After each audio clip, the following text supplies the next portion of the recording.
Muling iginiit ng Department of Tourism ang commitment nito na matiyak ang kaligtasan at seguridad ng mga turistang Koreano na bumibisita sa Pilipinas. Isinusulong ni Tourism Secretary Cristina Frasco ang ibayong pagtutulungan ng mga ahensya ng gobyerno at paglikha ng National Task Force on Tourist Safety.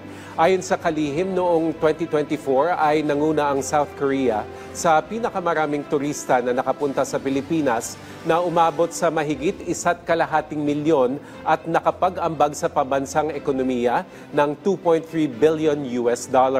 Kaugnay niyan, nagpatupad na rin ang DOT ng mga programa para mapaigting ang presensya ng pulisya at pagbutihin ang seguridad sa mga tourist destinations sa bansa. Samantala, available na rin sa Tourist Assistant Call Center ng DOT ang Korean-speaking agents na handang magserbisyo sa mga South Korean visitors na nangangailangan ng impormasyon at tulong.